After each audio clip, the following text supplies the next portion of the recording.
All right, welcome, next generation leaders. So grateful that you're here. I want to just take a moment to tell you why the world needs your leadership right now, and that you were born for a great purpose. No matter how large or how small your role is, everyone influences someone, everybody.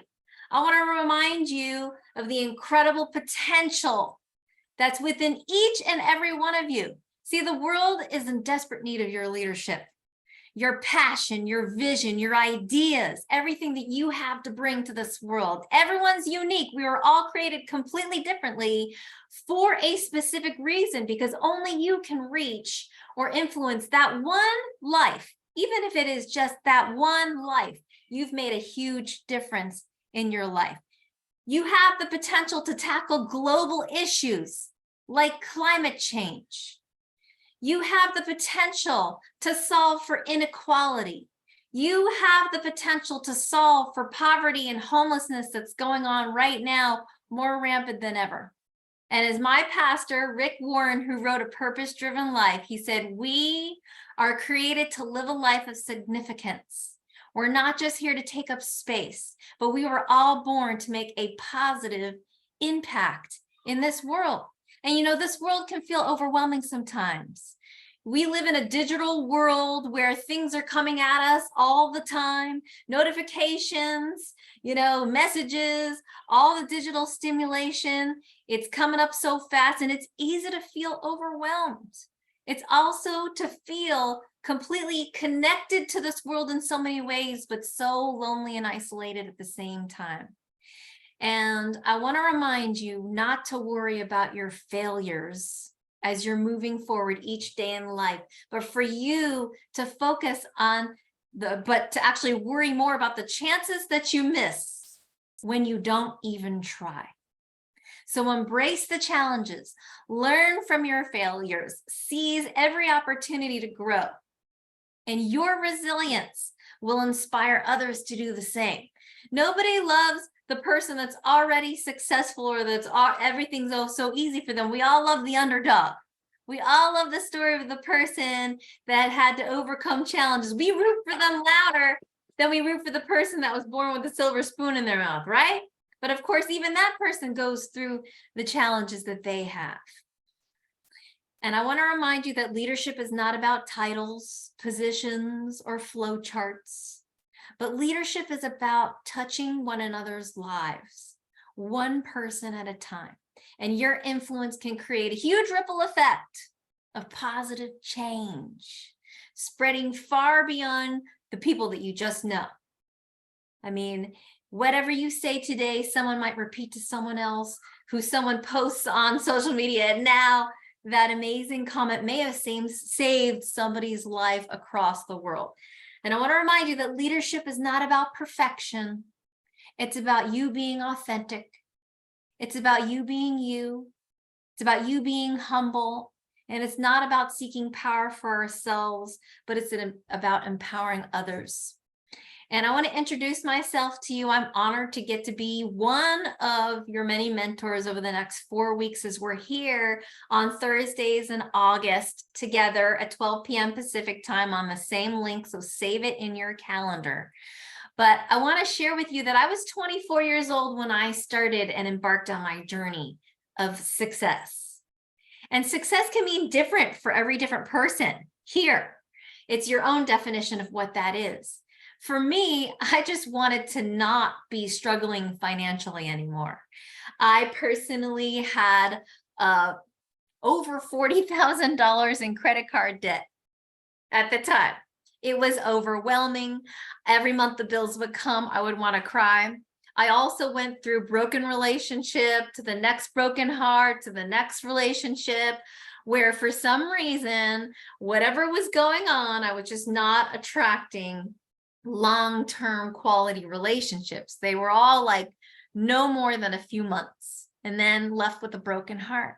And so I wanted to be, I remember writing down my vision statement, goal statement, whatever you want to call it.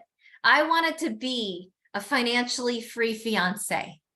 In fact, I wrote that down everywhere because I wanted to get out of debt but I also wanted to fall in love and meet Mr. Right. So I put it everywhere. I put it on my microwave. I put it on my refrigerator. I put it on my mirror where I would brush my teeth every single day, and I would see it. I am a financially free fiance.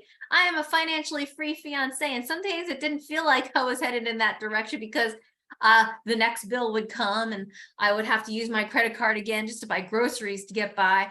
But one step at a time, a day at a time, a week at a time of moving forward. See, we all get hit. We all fall down, but it's whether you decide to get up and keep moving or you decide to just stay there makes all the difference. And I speak to you now after having dug myself out of debt, after having, worked on my relationship skills and worked hard on creating a successful marriage, now married to the man of my dreams. I speak to you now after having not been able to qualify for a home for so long to finally being able to qualify for not just a home, but our dream home in Southern California, 6 bedrooms, 3,500 square feet. If you would have asked me when I was in my 20s if I would ever be able to afford $1 million home, I would have thought that's for those people over there, but never me. But I was inspired by plugging into personal development and growth opportunities and being willing to listen to those that were willing to speak into my life that has completely transformed the life that I have today. And I only share that with you because I'm excited to pour into you and to hopefully give you a glimmer of the thoughts and philosophies, ideas and tools that someone gave me one day that equipped me to go out there and turn my life around and completely change it. And I am joined here today by an incredible mentor who's helping thousands of people across the country. He's inspiring us all. He's been a top 40 under 40. He's an incredible businessman, speaker, motivator. He's a great dad now as well. I'm going to turn it over to my good friend from Charlotte, North Carolina, Mr. Lou Moya. Lou, thanks for joining us here today. Tell everybody about your story, and then we'll get into it. Amazing. Thank you so much, Mrs. Lequeux. I appreciate you, of course, for everything that you have poured into me and my family. My story is this, my name is Lou Moya. I live in the state of North Carolina by way of the state of Rhode Island, smallest state in the entire country. And if you can say, being an underdog, is an understatement coming from where I come from, but my background was just like most people. My parents taught me to go to school. Right? Go get some good grades and go get yourself a good job, get some benefits, right? And so that's what I did. I didn't get to go to college, and that was okay because that was my choice, right? But I didn't want to be a part of what's called the 40-40-40 club, work for 40 hours a week, get what's the old saying, 40 hours a week for 40 years of my life, only to retire on 40% of that income that I couldn't live 100% on. It didn't make a lot of sense, but that's what you call the rat race. A lot of people get into that these days because maybe they don't know any better, right? But my journey led me into a position in corporate America where I was working 80 hours a week. I messed up somewhere. So instead of working 40 hours a week, I doubled it and started working 80 hours a week. But that's because that's what it took to manage my lifestyle. I have a wife. I have 3 kids. I was a corporate manager for an auto body shop franchise. So my attention was needed not just in one location, it was needed in 11 different shops in 7 different states, right? And so I was traveling up and down the East Coast, meeting all these managers, all these different multiple shop owners, and making sure that their workflow, their management, their leadership was up to company standard, right? And so what did that do for me? Well, it did well for me financially, but it really robbed me from every other pleasure in my life. See, having a wife and 3 kids who count on me, but couldn't, depend on me, but couldn't count on me for anything because I was missing everything that was important to me. So, I started my leadership journey very early on, but my entrepreneurial journey really took home to my heart within the last several years. And truly my leadership that I've developed over the years, I've been able to implement it in hundreds of people all across the country, to the point where now I no longer work 80 hours a week, right? I've been able to help so many people achieve what they wanted out of their life, that it's allowed me to have what I wanted in my life, which is more time freedom, the ability to spend more time with my kids, to spend more time at home with my wife, to go out to a lunch date if I wanted to, right? Take some time off and not have to ask anybody permission. Right. And so that came through the contribution of my leadership, that I've been able to instill in myself through my own growth and personal development, that came through a lot of challenges and came through a lot of failures and came through a lot of ups and downs. But that's just part of the growth. And so we want to make sure that, we're willing to go through that. And if I have everybody's full permission, that's just part of what we're asking of you guys to do. Dive in, right? There's two types of people in the world: those who dip their toe in the water to test the temperature, and there's those who just run and jump right in, right? So that's what we're asking you to do. Be the person to jump right in, because this is your journey. This is your story. We're just getting a chance to share with you our story of what we were able to do, but truly it's more what's in it for you than what's in it for us, because we want to see you all here succeed and grow in any avenue that you're in, whether that's in management, whether that's in team building, whether you're looking to build better relationships. See, the key to change, the key to your better future is you. It all starts with you. All right. So that's my story. There's so much more depth into that, but that's just a synopsis. But leadership development, personal development was a key component in changing a lot of the ways I thought, into implementing it into my own life, that really drove some real great results. All right. So we want to hear from everybody here on this call. And I know, Miss Lequeux, we're going to go into some breakout rooms to hear, what it is that you want to obtain from joining this class with us today. So Miss Lequeux, I'll turn it over to you so we can get that set up and hear from everybody here on the call. All right, well, welcome back, everyone. Let's get into our content here today for the Leadership Academy. And the first leadership tip we want to give you today is to take 100% responsibility. 100% responsibility. What does that mean? I know that might be a hard-hitting tip right away. It could have been a nicer tip. It could have been a more feel-good tip, but this is the reality of life. And when we don't take responsibility for things, things go downhill, right? But I want everybody to write down this equation on your paper, okay? Write down E times R equals O. The letter E times R equals O. And Jack Canfield, who wrote Success Principles, he also wrote all the Chicken Soup for the Soul series and The Power of Focus. He said the events, E, the events in your life times the way you react to those events equals your outcome. The events in your life times the way you respond, I should say R as response. The way you respond to those events equals your outcome. So events, response, outcome. For example, an event in your life is that you're given a $400 bonus. And your response might be that you spend it on one shopping day out with your friends to the mall. Ask me how I know. And the outcome is, what's the outcome? You're broke. Not fun, not fun. And I was there many times before, okay? Now, how do we change this outcome? Well, let's go back again and change our response. The event is we're given a $400 bonus. And maybe this time our response is we invested in a mutual fund. We invested the money, put it in the bank, something that has interest. And our outcome then is that we have an increased net worth of an additional $400. Because what's the difference between us?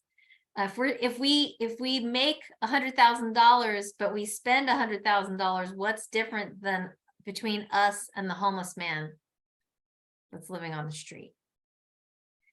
So I had to learn this at an early age because I wanted to blame people for my hurt. I wanted to blame things that happened in my life for why I wasn't as far along as where I wanted to be. But then I had to realize that I had to give up blaming, because we are always living in the residual of our past thoughts and actions. I made the choice, right? I made the choice to spend that money instead of save that money. But eventually I kept making enough mistakes that I wanted to change, and eventually started to learn how to start saving it and investing it instead of spending 100% of it that came in. What's another event that might happen to you? An event might be someone says something bad about you on social media. Has that ever happened to anybody that you know before? I know it's happened to me. So what's one response? A response might be that you dish it back, right? Someone says something negative about you, you want to dish it back and start fighting them and having the social media war argument in front of 10,000 people for everybody to see. Well, the outcome of that is only going to be pain, resentment, and a broken bridge of a friendship that will most likely not be mended. But I'm giving you this example because this happened to me. Someone said something bad about me on social media. I posted a new profile, profile picture, just me smiling, right? And somebody wrote in the comments, I wish I could find it to be able to show it to you, but he wrote fake.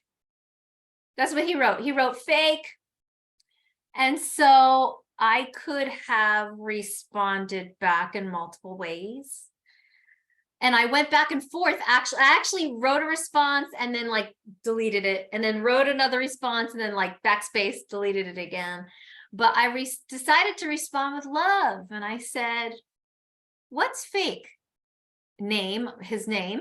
Okay, his name's not Bob, but let's say for this example, I said, what's fake, Bob? Smiley face, love. And then I decided to even dish out more love. I went to his profile. I started liking all of his posts. I started making loving comments on all of his posts. I even sent him a private message saying, hey, how's everything going? I hope that you and your family are doing well. I'm so sorry if I ever did anything that may have hurt or offended you, but I'm just praying for you. God bless you. I hope you're doing great. Now, that was not comfortable for me to do, and he could have easily started writing back bad things, but instead, hours later, I get a message back from him on the post saying, sorry, I'm just having a really bad day, and I don't know what triggered me. I apologize. That was wrong of me. And then he wrote me back as well personally. And now we've got a great relationship. We actually do. He actually became one of my customers. I mean, amazing things happened from that. He wrote a book. I bought one of his books. I mean, just great. So an event might happen to your life. And the thing I learned is we have control over 4 things in our life. We have control over our thoughts, the thoughts that we think, the images we visualize and put in our brain. We have control over our attitude and our actions. The thoughts we think about, the images we visualize or allow to put into our brain, our attitude and our actions. And when we take 100% accountability for our life, amazing things happen. We actually become the ones that are in control. When you start to give up blaming others and you start to say, I'm going to be 100% responsible for my thoughts, my feelings, the actions, and what's happening in my life right now, you will feel so free. So with that, I'm going to turn over to Mr. Lou Moya to go over leadership number 2. Tip number 2. Thank you so much, Ms. Lequeux. And yes, tip number 2 is refine your personal philosophy, right? And so I love this because when I was growing up in my own journey here in this business, I used to do a lot of that, blaming others, right? Like, why isn't it working out for me? Like, why do things cost too much money? Why don't I make enough money? Why am I not smart enough? Why am I not good enough? Why am I just blaming, all these things? And all I learned was that those were just limiting beliefs, right? But your personal philosophy is the major determining factor of what and how your life works for you. right? And so you have to understand that to create a philosophy, you got to use your brain. You got to understand the things that are happening around you. You got to create positive thoughts on the things that happen to you, right? Just like Liz was talking about, your events and your responses to those events equals the outcome, and your philosophy works a lot of the same way, right? And so, you got to think about, when does it start? Well, we start developing philosophies at a very young age, right? The way we're raised, the way we're brought up, the disciplines that we are taught, makes an idea in our head and makes us believe and think certain things, right? It can either make us believe that we can achieve, or it could also set limiting beliefs that we can't achieve, right?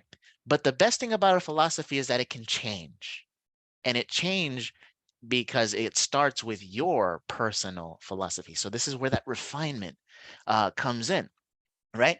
In other words, like Jim Rohn says, it's also called the set of your sail. See, we're all on a sailboat here in life, and it's not the blowing of the wind that determines your destination. It's the set of your sail.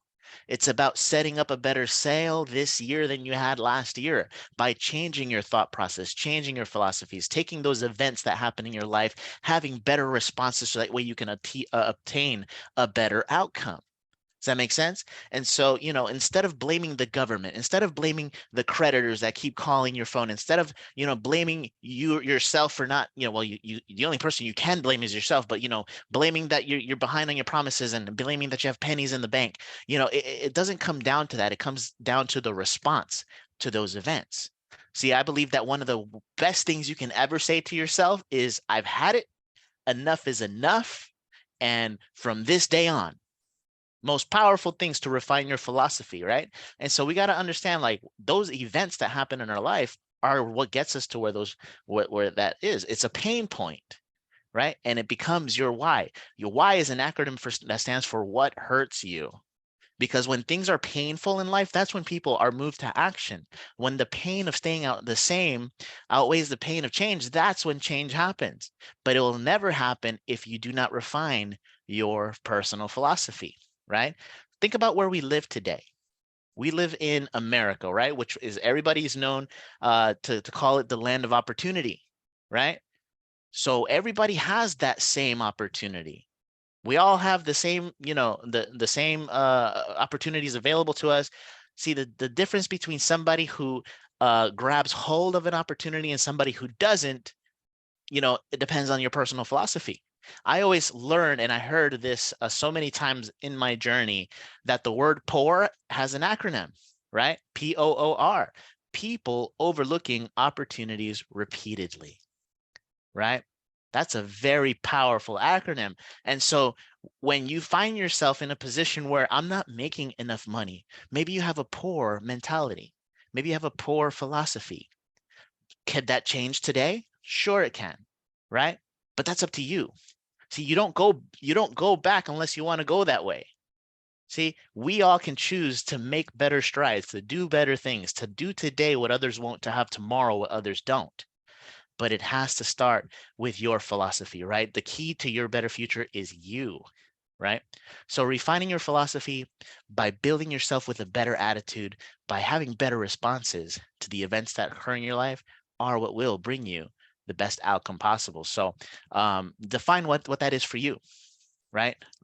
Whether you had an event, maybe your car broke down for the very last time and you had enough, right?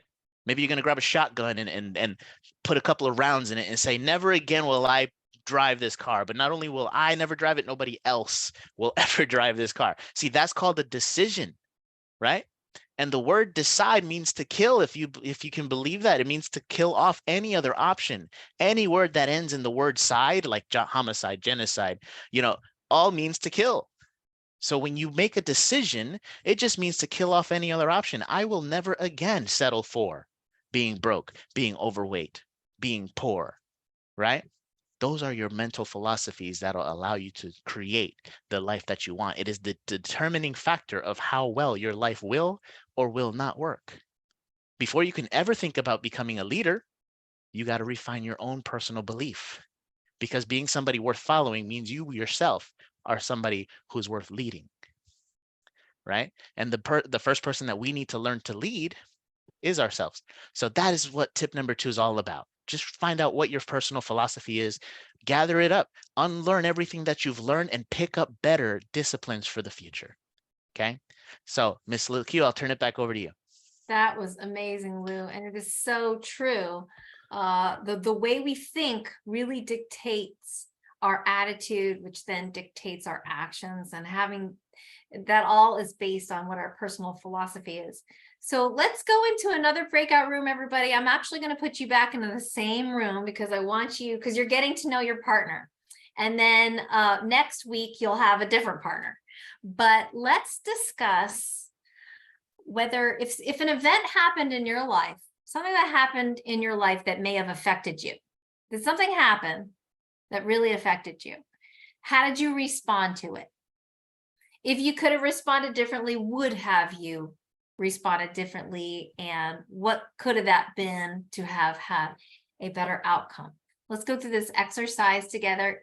Let each partner take, we're going to go into the breakout rooms for 5 minutes. So let each partner take 2 to 2.5 minutes, and please be mindful of allowing your partner to get a chance to share too. So let's go ahead and we'll be back in 5 minutes.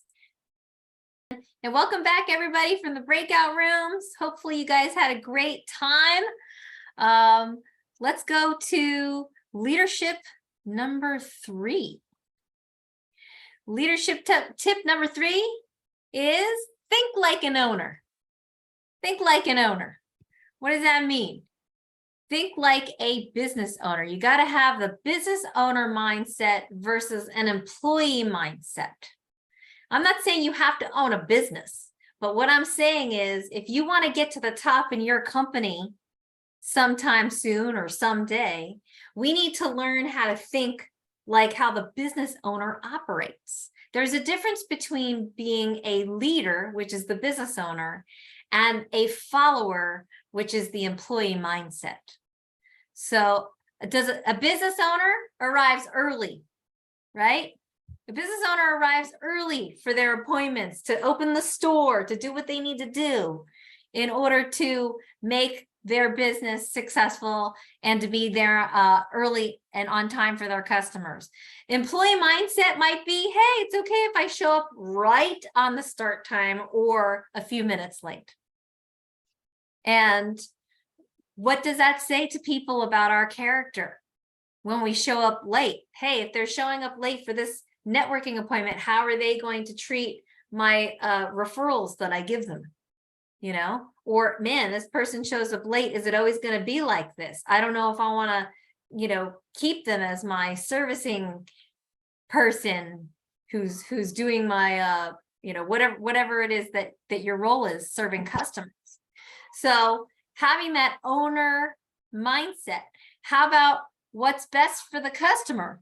What's best for the customer might not always be what's best for me personally, but if you have that business owner mindset of always doing what's best for the customer, even if it might not be the best for you, guess what's going to happen? You're going to be that customer's favorite person, and no matter what business you do, they will give you their business, right? Because you're always acting in the best interest for what's best for them.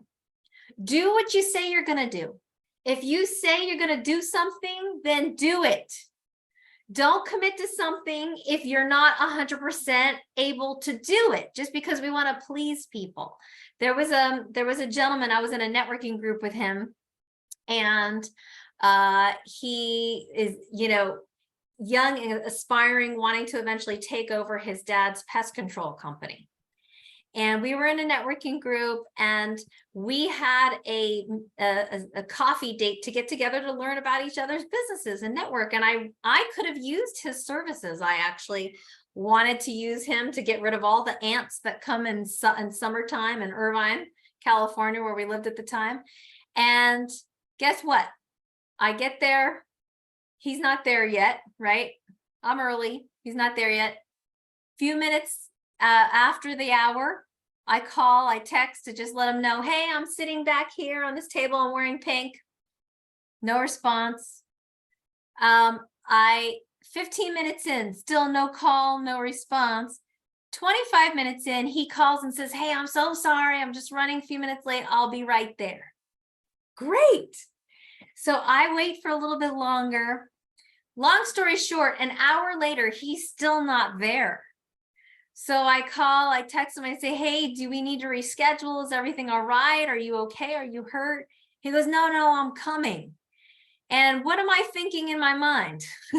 I'm thinking, I got things to do. I'm sorry. I've already just lost an hour here. Would a business owner do that?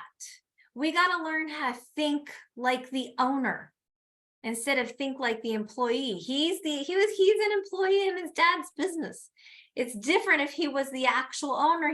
He lost a customer. Right now, of course, I'm forgiving, so I gave him another chance. We rescheduled for another day, and guess what? He did the same exact thing. And so, fool me once, shame on me. I'm sorry, fool me once, shame on you. Fool me twice, shame on me. So we need to learn how to think like an owner. Always do what we say we're going to do. Don't make a commitment unless you can make it. And he just actually had overbooked himself that day. And he later admitted that he should have never booked that appointment because he was going in between clients and was trying to squeeze me in the middle. And, that obviously set himself up for frustration. So learn how to think like an owner. Leadership tip number 4, Mr. Moya. Thank you so much. Yes, attitude is the key, not just attitude. Your attitude is the key to a better you, right? See, we have a choice when things happen to us. See, the expression goes like this. It's not about what happens to you, right? It's about what you do about what happens.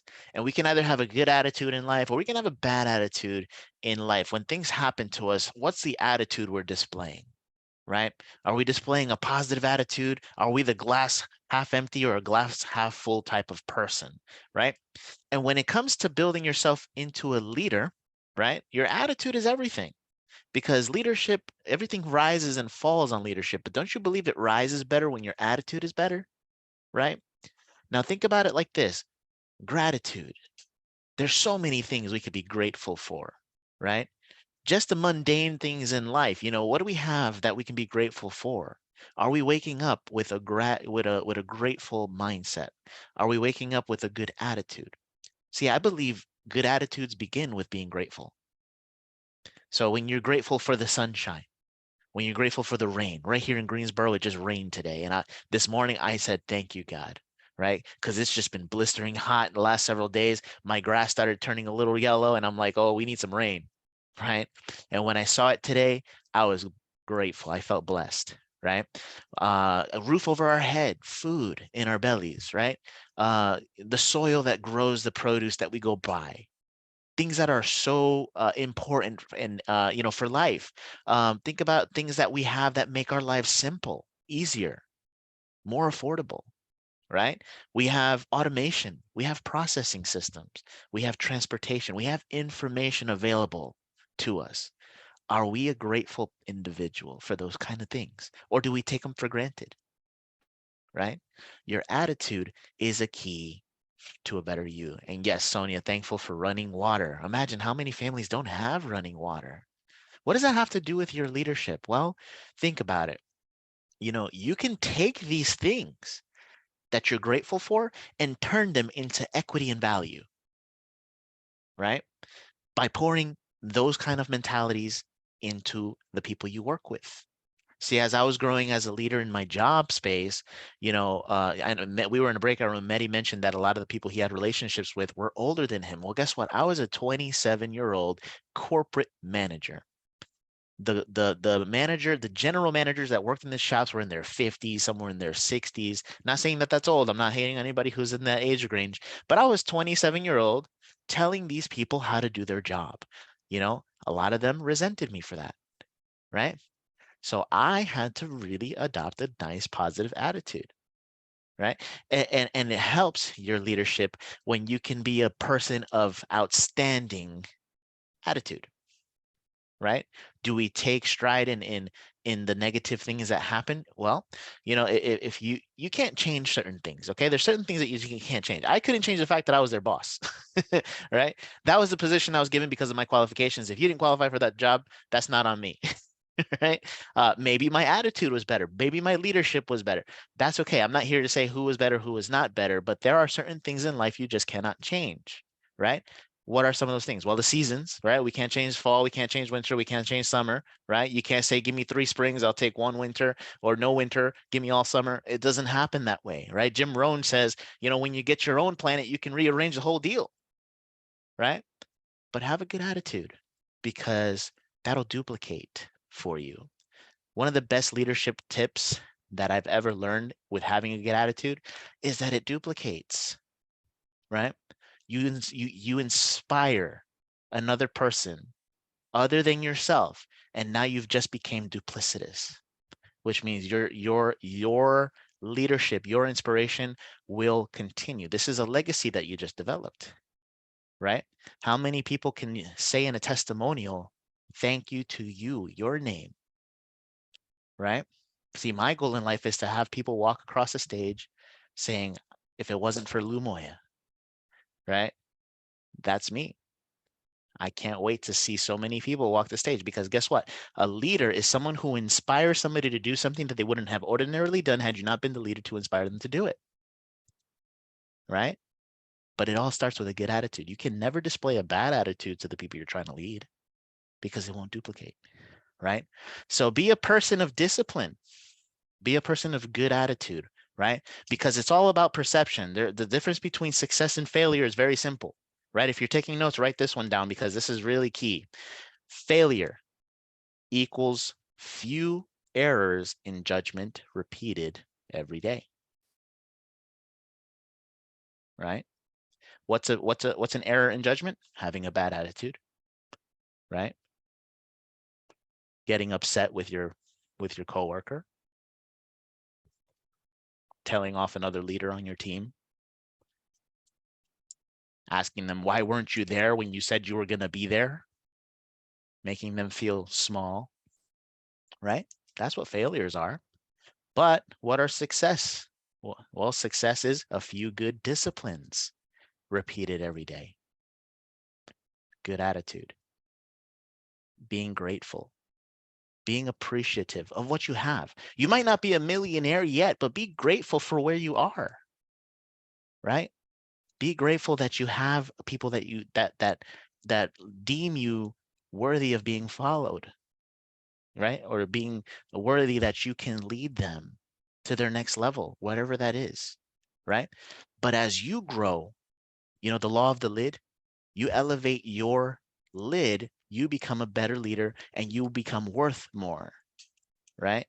Your income is in the direct proportion to your contribution. So your attitude is the key to a better you, and it can start today. You never have to be the same person you were yesterday. So make sure your attitude today is better. All right, Ms. Lequeux, I'll turn it back to you. I love that. I love what you shared. And you're talking about when people complain, right? It gives power to the other person. Did you know that we only complain about things that we have control to change? Think about that. We only complain about things we have the control to change. We don't complain about gravity. Nobody walks around and says, oh man, shoot, I wish, when I throw a rock, it doesn't land on the floor. No, because why? Why don't we complain about something that we cannot change? It's because we can't change it, right? But we only complain about the things we have the power to change. So thank you for sharing that. I love it. Yes, what I want to do now in the balance of time is have you hear from one of my amazing mentors who I just love everything he has to share with the world. He has a really great message, and that's Simon Sinek, who's the author of Leaders Eat Last. And he's an incredible millennial leader. I'd love for you to hear just a few minutes of what he wants to share, and then we'll close up. Lesson 3, take care of each other. The United States Navy SEALs are perhaps the most elite warriors in the world. And one of the SEALs was asked, who makes it through the selection process? Who is able to become a SEAL? And his answer was, I can't tell you the kind of person that becomes a SEAL. I can't tell you the kind of person that makes it through BUD/S, but I can tell you the kind of people who don't become SEALs. He says the guys that show up with huge bulging muscles covered in tattoos who want to prove to the world how tough they are, none of them make it through. He said the preening leaders who like to delegate all their responsibility and never do anything themselves, none of them make it through. He says some of the guys that make it through are skinny and scrawny. He said some of the guys that make it through, you will see them shivering out of fear. He says, however, all the guys that make it through, when they find themselves physically spent, emotionally spent, when they have nothing left to give physically or emotionally, somehow, some way, they are able to find the energy to dig down deep inside themselves, to find the energy to help the guy next to them. They become SEALs, he said. You want to be an elite warrior, it's not about how tough you are, it's not about how smart you are, it's not about how fast you are. If you want to be an elite warrior, you better get really, really good at helping the person to the left of you and helping the person to the right of you. Because that's how people advance in the world. The world is too dangerous and the world is too difficult for you to think that you can do these things alone. If you find your spark, I commend you. Now, who are you going to ask for help, and when are you going to accept help when it's offered? Learn that skill. Learn by practicing helping each other. It'll be the single most valuable thing you ever learn in your entire life, to accept help when it's offered and to ask for it when you know that you can't do it. The amazing thing is, when you learn to ask for help, you'll discover that there are people all around you who've always wanted to help you. They just didn't think you needed it because you kept pretending that you had everything under control. And the minute you say, I don't know what I'm doing, I'm stuck, I'm scared, I don't think I can do this, you will find that lots of people who love you will rush in and take care of you. But that'll only happen if you learn to take care of them first. Lesson 4. All right. That is Simon Sinek. I'll actually put the link to the full video in the chat if you would like to hear his incredible talk on leadership that he gave to a next generation leadership group of those that are between the ages of 18 to 40. Put it in the chat right now. And I will end with just a little bit of encouragement. And that I truly believe that whatever dream is in your heart right now, whatever that vision that you have for your life that you see when you close your eyes and you're asked, where do you see yourself? What do you want for your life for the next 12 months? What do you want for your life for the next 5 years? I believe that you can do it 200%. You want to know how I know you can do it? Because God put that vision in your heart, and he never gives you anything too big that you can't handle. So I'm excited for all of you. God bless you. Please put this on your calendar for next Thursday. We're going to continue our Next Generation Leadership Academy every Thursday in the month of August at the same time, 12 p.m. Pacific time on this Zoom link. And next week, we're going to hear from Mr. Lou Moya again, who is just our incredible millionaire mentor. And we're going to hear from Javon Edwards, who is one of my favorites. He started his journey of success in his early 20s. He used to be a bagger at the grocery store, and he has built an incredible life for himself and impacted thousands of people around the globe. So thank you so much, everybody. God bless you. Have an awesome day. Great to see you. And thank you for being a part of the Next Generation Leadership Academy. Thank you, everybody. Have a wonderful day. Great training. Awesome, Thank you. awesome. Thank you for your leadership. Bye, everybody. Bye-bye. Great Thank training. you all.